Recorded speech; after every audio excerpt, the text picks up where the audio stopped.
Rate বেশি দিবে আর হ্যাঁ কি। রেট বেশি দিবে। বুঝতে পারছি। আর আমরা তামাকের মধ্যে দেখতে পাচ্ছি যে ছোট ছোট কিছু মানে এই যে কি বলে টক পালং, তো এগুলা কি আপনি প্রসেসিং করে পরিষ্কার করেন নাই কেন? পরিষ্কার করি না এই জন্যই যে এগুলো এই আমাদের তামাকগুলো ভাঙা হয়ে গেলে পরে এই খসনে খসনে পায়ের যে খসন, হ্যাঁ, এই খসনে অটোমেটিক মারা যাবে না, ওই জন্য আচ্ছা। ভাঙা বীজ দেওয়া হয় না। এটা তো তামাকের জন্য মানে ক্ষতিকর। ক্ষতিকর বলতে কি ততটা ক্ষতিকর না, যদি এগুলো মারার জন্য বিষ প্রয়োগ করা হয় হ্যাঁ, তাহলে পরে আমাদের তামাকে ক্ষতি হয়। ও এগুলো তো তামাকের যে গোড়ের শিকড়, হ্যাঁ, এই শিকড়গুলো তো ওই বিষ হচ্ছে বিষ আস্তে আস্তে নিচে যাবে, তো ওই নিয়ারে যে নিয়ারে পানি সকালে চষে ওইটা নিচে যায় অটোমেটিক ওই শিকড়ে ক্ষতি করলে গাছ তখন দুর্বল হয়ে যায়। হ্যাঁ, বুঝতে পারছি। তাহলে আপনার টোটাল তামাক 4 বিঘা, 4.5 বিঘা সাড়ে 4 বিঘা। তাহলে তো এবছর আপনি অনেকটা তামাক বিক্রি করতে পারবেন। এবছরে আমার তো আমি আশা করি যদি ভালোভাবে কোনো দুর্যোগ না আসে তাহলে পরে 6 লাখ 6.5 লাখ টাকার টার্গেটে একটা আমি আশা করি হবে মনে হয়। ঠিক আছে। তো আমি যেটা দেখতে পেলাম এই কুষ্টিয়াতে সবথেকে তামাক বেশি। জি জি, কুষ্টিয়া আমাদের মিরপুর থানা, এদিক দৌলতপুর থানাতে বেশি চাষি তামাক লাগায়। ঠিক আছে।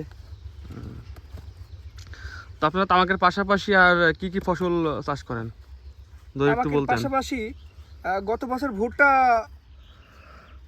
ভুট্টা ছিল, কিন্তু ভুট্টাতে লাভজনক হয় নাই। কারণ কারণ এরা অতিরিক্ত খরচ, হুম কিন্তু যা আমরা যা বিক্রয় করব হুম কিন্তু চাষি তো দাম পায় না, পায় ব্যবসায়িক, এজন্য আমরা ভুট্টা আর জমিতে আবাদ করি নাই। ঠিক আছে। বুঝতে পারছি। মানে এক কথায় ভুট্টাতে খরচের পরিমাণ বেশি কিন্তু লাভের পরিমাণ খুবই লাভের কম, পরিমাণ কম। যার কারণেই আপনি আর ভুট্টা চাষ করবেন না না, না, এটা আমি আর চাষ এটা করি না। সিদ্ধান্ত নিয়েছেন তাই তো? জি জি। তবে তামাক চাষে যতটা খরচ আবার ততটা লাভ। হ্যাঁ ততটা লাভ, কিন্তু একটু পরিশ্রম হলো। হ্যাঁ ওটা আমাদের তামাক বিক্রয় করার শেষে যে পরিমাণে আমাদের টাকাটা আসে, হ্যাঁ কিন্তু টাকায় আমাদের পরিশ্রম কিছু মনে হয় না। হ্যাঁ, বুঝতে পারছি। না আমি যতটুকু জানি আসলে তামাক চাষে নাকি অনেক লাভজনক একটা আহ, ব্যবসা, তো তামাক চাষে নাকি অনেক টাকা লাভ হয়। তো সেক্ষেত্রে আমি যা দেখতে পাইলাম এলাকার মধ্যে তামাক চাষে অনেক প্রচুর খাটনি হয়, কিন্তু সেক্ষেত্রে লাভের অংশটাও কিন্তু অনেক বেশি অন্যান্য ফসল থেকে। এই যে আমরা পাশে দেখতে পাচ্ছি এই জমিতে কিছু বিদেশি ঘাস লাগানো হয়েছে, এটা তামাকের জমির পাশেই। তো কি ভাই এই জমিটা কি আপনার নাকি? না, এই জমিটা অন্যজনা লিজ নিয়ে আসে, লিজ নিয়ে ওইটা ওরা ওদের গরু আছে তো, হ্যাঁ, তে তামাকও তারা আবাদ করে, কিন্তু তার পাশাপাশি এই ঘাসগুলো গরু খাওয়ায়। তাহলে তো আপনাদের এই কুষ্টিয়ার মানুষ থেকে তামাক চাষে তো মনে হয় কোটিপতি।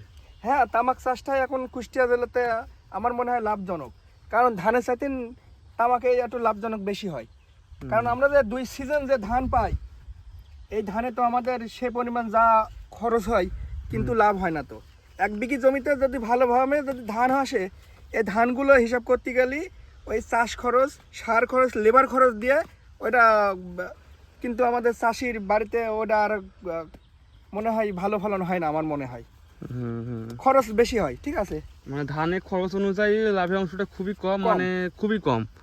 তবে সেক্ষেত্রে তামাকের দিক থেকে ধরতে গেলে এটাতে অনেক লাভ হয়। হ্যাঁ লাভ হয়। এখানে কি আপনার বিঘা প্রতিতে খরচ বাদ দিয়ে কেমন থাকতে পারে লাভ যদি একটু বলতেন? তামাকে হ্যাঁ, আমাকে আমার বিঘা প্রতি আমি একটা হিসাব করলাম, খরচ কত হতে পারে এক এবছর বিঘাতে? আমার 4 বিঘিতে আমার খরচ টোটাল, আমি তো সবই লিজ নিয়া হ্যাঁ, 4.5 বিঘিতে আমার 1.5 লক্ষ টাকার উপরে খরচ হয়েছে। 1.5 লক্ষ টাকার তাতে মানে 1,80,000 টাকা ধরা যায়। এখন এখন পর্যন্ত 1,80,000 টাকা খরচ হয়েছে 4.5 বিঘা জমিতে। তাহলে আরো কি খরচ হবে সামনে? আর সামনে এখন খালি লেবার খরচটা লেবার খরচ, তাহলে মোটামুটি সব মিলে কত টাকা খরচ হতে পারে? 2,20,000 টাকা। 2,20,000 টাকা। আর আপনার তামাক বিক্রি হবে মানে আপনার একটা ধারণা 6 লক্ষ টাকা তামাক 6 লক্ষ বিক্রি। টাকা থেকে 6.5 লক্ষ টাকা আমি একটা টার্গেটে আছি। তাহলে এখানে বোঝা যাচ্ছে যে তামাক চাষে অনেক লাভ, তবে সেই তামাকটা কিন্তু মানসম্মত এবং ফলন ভালো হতে হবে। জি জি। বুঝতে পারছি। তো আপনারা এই কৃষকের মুখ থেকে শুনলেন যে আসলে তামাক চাষে কেমন লাভ এবং তামাক চাষের ফুল প্রসেসিংটা।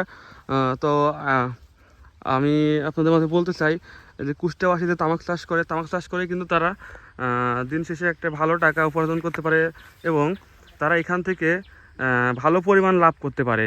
অন্যান্য তার মুখ থেকে আমরা শুনলাম যে অন্যান্য ফসল থেকে নাকি যে লাভ পায় তার থেকে 4 গুণ লাভ পাই এই তামাক চাষ থেকে। আমরা দেখানোর চেষ্টা করি মানে এই মাঠে পুরো মাঠটা জুড়ে শুধু তামাক আর তামাক, তামাক ছাড়া অন্য কোনো ফসল আমরা দেখতে পাচ্ছি না। মানে এটা দেখে তো বোঝা যায় যে আসলে তামাক চাষটা কতটা লাভজনক, যার কারণে এখানকার কৃষকরা সবাই তামাক চাষ করে। তো ভাই তাহলে থাকেন, আপনার মূল্যবান কথাবার্তা বলার জন্য আপনাকে ধন্যবাদ। আচ্ছা ভাই, ভালো থাকেন। ওকে, আপনাদের মাঝে আজকের এই ভিডিওটা এই পর্যন্তই। চ্যানেলে যারা নতুন আছেন তারা অবশ্যই চ্যানেলটা সাবস্ক্রাইব করে দেবেন এবং ভিডিওতে লাইক কমেন্ট শেয়ার করে পাশে থাকবেন। ধন্যবাদ।